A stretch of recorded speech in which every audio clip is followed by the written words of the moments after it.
1 John chapter 3, verse 9. 1 John, are we there? Now let me read. He said, whoever has been born of God does not sin. Why? For his seed remains in him, the seed. And he cannot sin because he has been born of God. How did you get born of God? By being born again. Bible says, whoever received Jesus is born of God. So when we are, Bible says, whoever which is born again, all of us that have been born of God, we do not sin. The reason we do not sin is because we stop. Jesus did not say we do not sin because we stop sinning. You cannot stop sinning by yourself. Let's look at this word. God is speaking. This is from Pastor Dapo's word. Whoever has been born again does not sin. Why? The reason is because the seed of the Lord remains in him. This is the seed that Isaiah said that he shall see his seed. God is looking at the seed in you. He's not looking at you. You are looking at you, but God is looking at your sin. Because you are looking at you, that's why we keep sinning. If you look at you, you keep sinning. But when you look at the seed of God, sin stops. Because that is what God is looking at. Are we seeing this? I want us to see. He said, for his seed remains in, and we cannot sin because we are born of God. Can you see? Now let us go back to Isaiah 53. I've shown you that. Let me read it again. I'll read it again. Verse 10. Yet he pleased the Lord to bruise him. He has put him to grief. When you make the soul an offering for sin, what will happen? Number one, he shall see his seed. That seed is what is in us today. I've seen you, you have that seed. It is because of that seed you will not sin. Number two, what will happen again? He shall prolong his days. How is he prolonging his days? When Jesus was crucified, all those that crucified him thought, and the devil, they thought, right, we've got rid of him. He will not exist anymore. Hallelujah. The devil can shout hallelujah. But whatever he shouts, they were rejoicing. They were rejoicing until the day he rose from the dead. When he rose from the dead, it was bad news to them. They thought, oh my God, we are in trouble. Then, the news, it was worse. It was bad news when Jesus rose. Then it became worse news when the Holy Spirit came back and lived in us, and Jesus continued to live in us today. His days are prolonged because it's in you and me. We are the ones prolonging the days of Jesus on earth. Hallelujah. Can you see? I want you to see. When Jesus died, they will just say, yeah, he's gone. When he rose, the news got worse. Then when he came back again, now they say we've had it. He's living again on the earth. Now, not only is he living again as one person in Jerusalem, he's living everywhere through these Christians. So the devil said, how are we going to stop him from living through them? And the devil said, we know what to do. Let us use their mind. Let's use their memory. Let us make sure that they don't understand what he has done. As long as they don't understand, we know Jesus. Jesus will never live through his fleshly mind. Jesus lived through the mind of the Father. So if we can corrupt their mind and not let them know what Jesus has done, he will be in them, but will not be able to come out. It's like them saying, we were going to lock him inside. Let him stay locked up in the inside of them. And the only way we can make him locked up, don't let them know what he has done. Make sure their preachers are preaching law. They are preaching judgment. They are preaching anything, but let them not tell them what Jesus has done. Because if they know, Jesus will be set loose, and it's that the devil said, if him alone can destroy us, when he was alone in Jerusalem. Imagine him everywhere with Dawn. Hallelujah. Praise the Lord. This is why the devil doesn't like you. He doesn't like me. You know why? Because we have decided not to look at ourselves. We've decided we are going to concentrate on who we are in Christ and what Christ has done. When the day you decided that, God said, whoa, the angels rejoiced, and the devil was sick that day. The devil was sick of fever. He was sick. He had flu. The day you decided that you're going to pursue Christ, the devil had flu that day. Because he's scared. He doesn't like people like us. There are some Christians he likes. When a Christian says, oh, don't look at what is in Christ, let us just humble ourselves. We are just naughty sinners. We are just nothing but sinners. He says, oh, these ones are like. Why? Because they are not prolonging the days of the Lord on earth. We have to prolong his days on earth. We are called to prolong the days of Jesus on earth. Every time you stand on your feet and you say, Lord, I believe I'm forgiven. I am your righteousness. The law of the Spirit of life in me is working in me. I am a new creation. You are proclaiming and prolonging it upon the earth. Do you know why? That's why the Bible says you are a chosen generation, a royal priesthood, a holy nation, his own peculiar people. And he tell you why. He said that you may proclaim the praise of him. Being a dirty, rubbish sinner doesn't proclaim the praise of God. Declaring who I am in Christ, proclaim the praise of God. Even as I'm talking to you now, the devil is angry. He just cannot do anything to us. Because the Lord has edged us. He has edged us around. He has edged everything and put a protection upon us. Why? Because our faith in Christ is an overcomer. Whoever is born of God overcomes the world. This is the victory that has overcome the world. Even our faith has prevailed over the world, and the devil can do nothing about it. Hallelujah. I'm telling you, that's why many times when you think that it's all over, God just sleeps in and says, no, it's not yet over. When you feel down, he brings you up, because he knows that you'll be deep inside, you love him, you believe him. Hallelujah.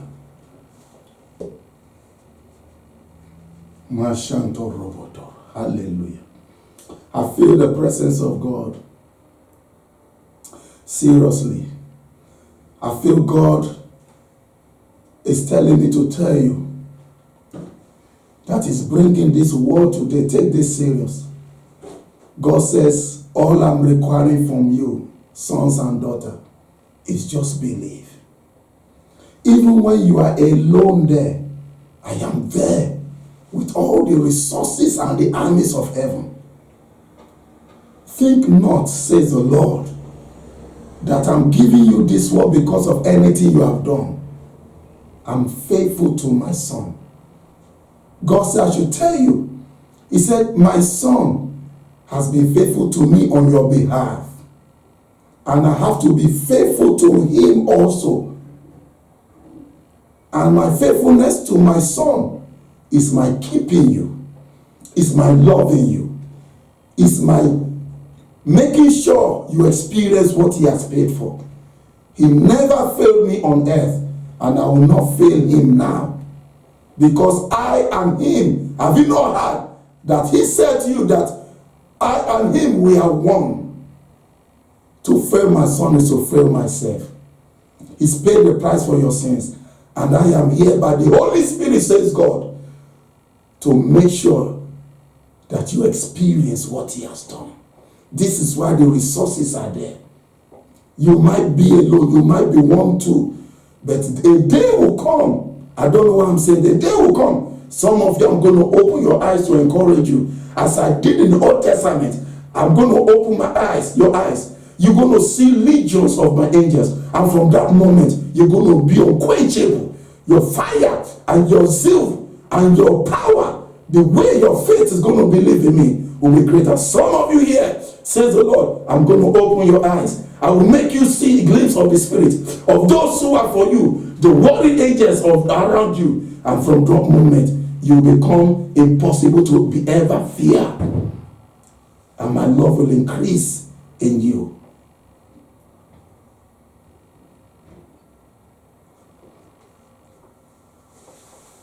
For when I see my people weak, it doesn't glorify me. Weak in fear, it doesn't glorify me. If you open your eyes, the angels around you are always crying out, wondering why such privileged people will allow fear.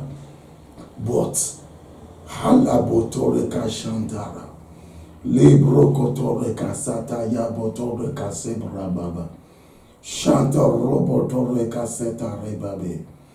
You know, I says, some of us, I don't know, I can feel names coming to my heart. But God is talking to me about dreams. God is saying that I should tell you that watch out for your dreams. Some of you, your dreams are going to change. Almost every day or every other day, you'll be dreaming of things above. Things from above in my realm. You'll be dreaming of things in the realm of Christ. Some of you, you will see yourself in heaven. Some of you, it will be like dream or reality, you'll not be able to tell. But I'm about to take some of you. Some are going to have visitations. I will allow some of you to see my angels when they visit you. Some of you, I will not allow it. I'll keep you in sleep. But there's about to be a visitation of angels in your lives. Because I'm about to honor those who have pleased me through faith. For only through faith can I be pleased. And that faith is faith in what my son and daughter has done. And in who you are in him.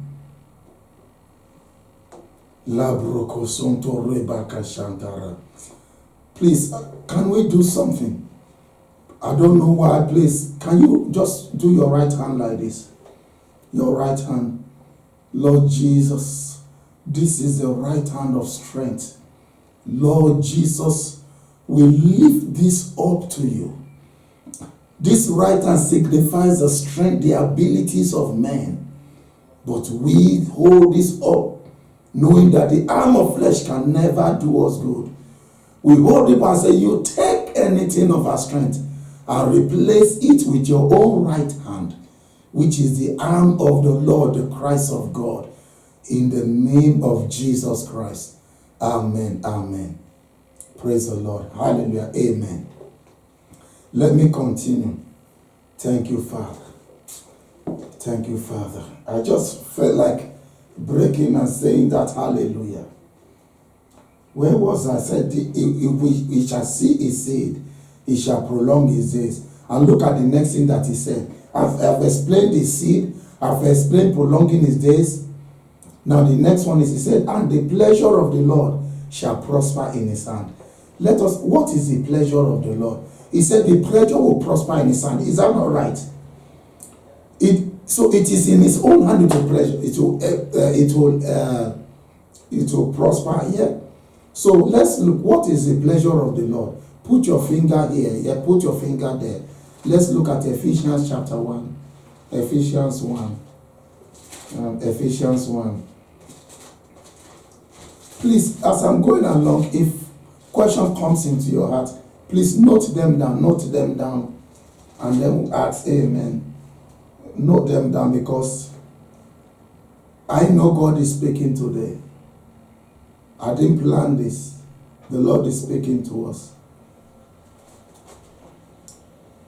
Look at Ephesians 1. I'll read from verse 3. Blessed be the God and Father of our Lord Jesus Christ, who has blessed us with every spiritual blessing in the heavenly places in Christ, just as he chose us in him before the foundation of the world, that we should be holy and without blame before him in love. Look at verse 5.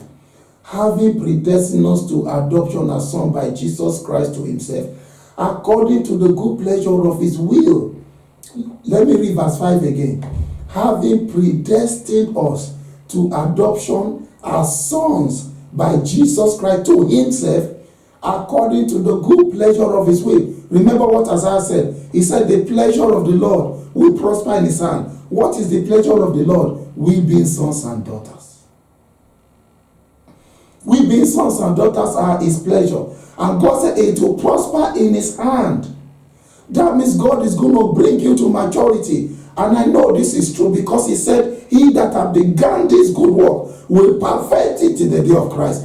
To be sons and daughters grown is the pleasure, and it will prosper in his hand, not in your hand. So please don't take it into your hand. It is in his hand it will prosper. If we take it to our hand, it won't prosper in our hand. Rather, we're going to frustrate it. We're going to make it a law. We're going to make it a burden on ourselves and a burden upon other people. But it is in his hand it will prosper. I don't know. God is just taking control of me. I wish we are in here present. Let's pray in the spirit. Mashata raboto rekasatari. Sheto dakato rekasata yakato kosodo. Rebato rekasata yakato rekasobro. Seto dakato rekata yababa. Roboto rekeseto rekato rekasatara. Lord, I pray, oh Lord, for the release of your power. I pray for the release of your grace. Lord, we pray for the release of your ability, your love, oh God, right now in the name of Jesus. Motorika Sandara. In Jesus' name, amen. Let's go back to that Isaiah 53. With the pleasure of the Lord is our appointments as sons, and it will prosper in his hand. Hallelujah. Amen. God Almighty. He said, he shall see the labor of his soul and be satisfied. God is going to see the labor of his soul, not the labor of your soul. If it is the labor of his soul that he will see and be satisfied, let's ask ourselves, then why are we laboring in our soul? Why are we laboring? Everything I'm reading to you is confirming why Jesus said, my yoke is easy, my burden is light. Come unto me, all you that labor and heavy laden, and I will give you rest. Jesus said, he shall see the labor of his soul. But many of us are laboring our soul, thinking God is rewarding us for the labor of our soul. No, it is the labor of his soul is looking at. And look at the next statement. He said, and be satisfied. Then what is the next statement? He said, by his knowledge, my righteous servant, who is Jesus, shall justify many of us. So, amen. We are going to be justified by the knowledge of the Lord Jesus Christ. We are going to say, by his knowledge, the knowledge of Jesus, my righteous servant Jesus shall justify many. That many is us. Praise the Lord.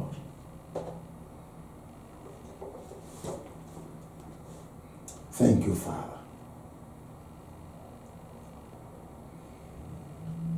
Let me stop there and let me bring us back to this statement in verse 10. This statement in verse 10 says, when you made the soul an offering for sin, it shall see seed. Then if you jump to verse 12, verse 12 says, therefore I will divide him a portion with the great, and he shall divide his spoil with the strong. Why? Because he poured out his soul unto death. Amen. So Jesus poured out his soul unto death, so that why? He would divide the portion with the great. What is the portion? His portion. When Jesus rose from the dead, Jesus inherited everything that belongs to the Father. And that portion, he will divide it, share it with us, the great. Who are the great? We are the great. How did I know we are the great? Do you know how I know we are the great? Because Jesus told John the Baptist. He said, of all that were born of woman, he said John is the greatest. He said, but let me tell you, he said the least in the kingdom. John is not as great as the least in the kingdom. Jesus. Oh, what a love. What a love. What a love the Father showed us. You know, Something is happening to me here. I don't know about you. I just feel like crying. What a love the Father has shown us. He said, of everyone born of a woman, there is none as great as John the Baptist. He said, but the least among us is greater than John the Baptist. He's sharing with us. Then he said, he will divide the spoil. What is the spoil? The things he has taken from the enemy, he will divide with the strong. Who are the strong? Those we are strong in faith. Because he poured out his soul unto death. The reason why this will happen is because Jesus poured out his soul unto death. Oh, hallelujah. Thank you, Father. You know, can I say this to us? We can never fail. We can never be defeated.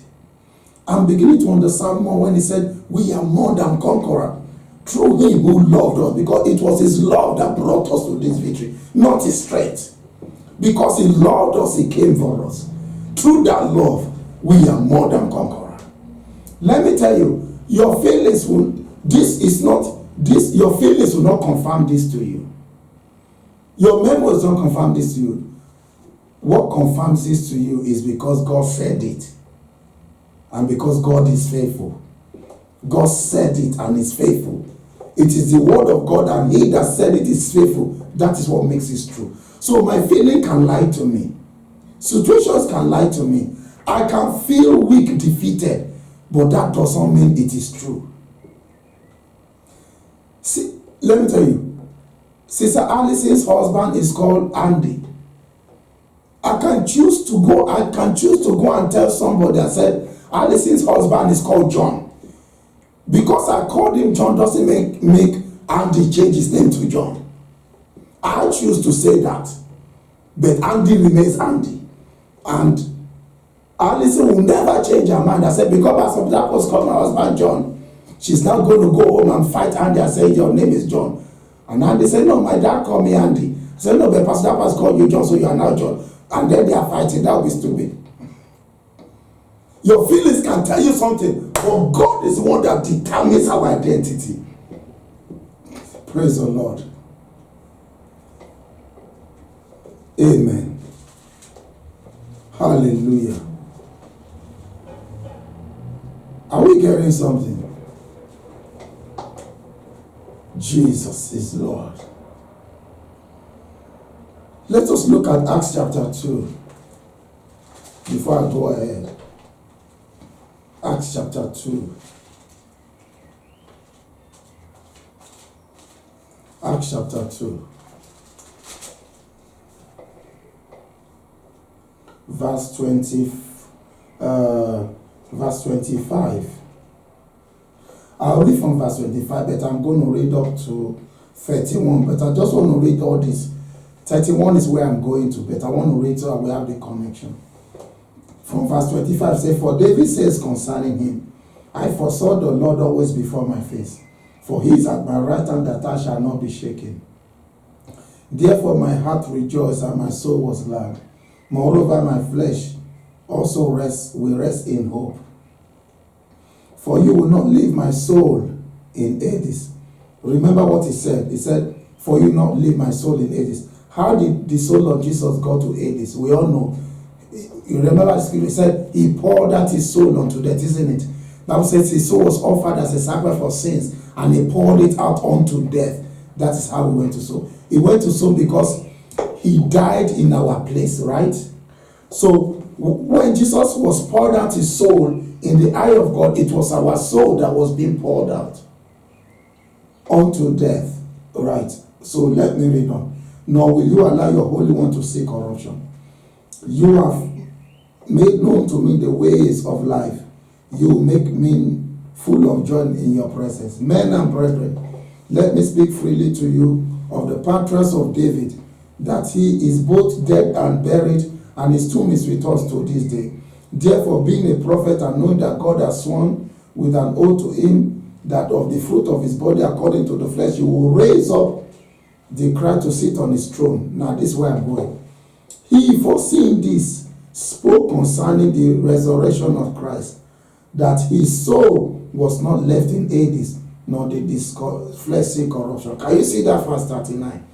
Verse 39 is relating the resurrection of Jesus to the bringing out of his soul from Hades. Amen. Praise the Lord. So the resurrection of Jesus is the bringing out his soul from Hades. So if his soul went to Hades because of our sin, his soul is raised from the dead because we are now righteous. Not in our soul. Amen. He never sinned in his soul, but his soul became our soul and went to hell. When he was raised from the dead, our soul became his soul and we were raised with him. So today we have a righteous soul and we have the mind of Christ, and we are reconciled back to God in our mind. We are reconciled back to God in our mind. Amen. To prove this to us, look at Colossians chapter 1. Colossians 1, verse 21. Colossians 1, verse 21. Colossians 1, verse 21. Hallelujah.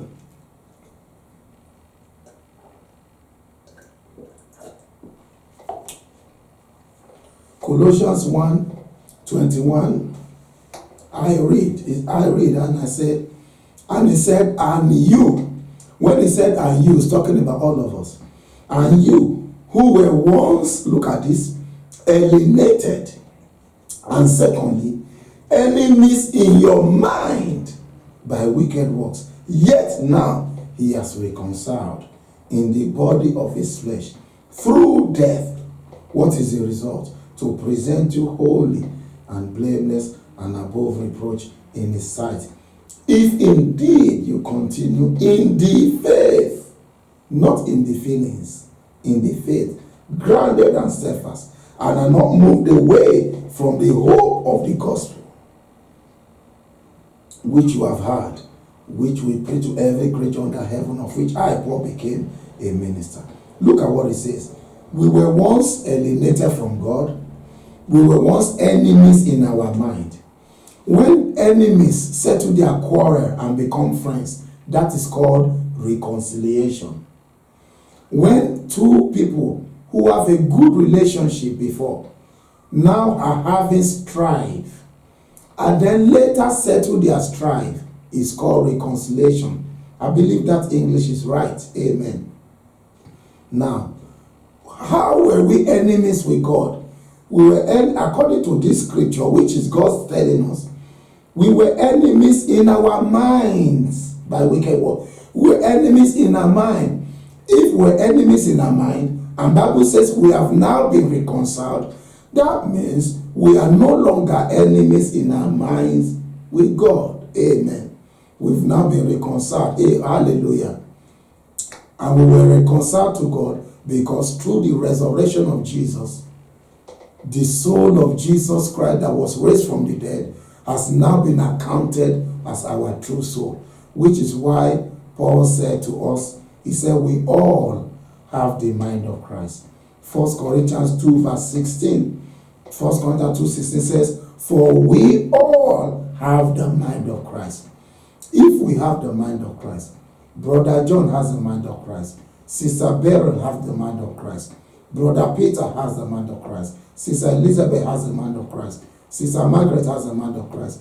Brother Andy has the mind of Christ. Sister Allison has the mind of Christ. If we have the mind of Christ, the thing is, can Christ think evil? No. What does the mind of Christ do? The mind of Christ does nothing unless what he sees the Father do. That is our true mind. So this other mind that we have that is always thinking evil is no longer our mind, but the former mind. Amen. That which is why the Bible says in the next one, where it says, if indeed you continue in the faith. Why? Because to tap into the mind of Christ is to live by faith. To tap to the fleshly mind is to live by feelings and memory. Praise the Lord. Look at this. Look at this. We have the mind of Christ. Do you know Bible says the carnal mind is enmity against God? Amen. The Bible did not say a carnal believer is enemy. He said the carnal mind. Praise the Lord. But you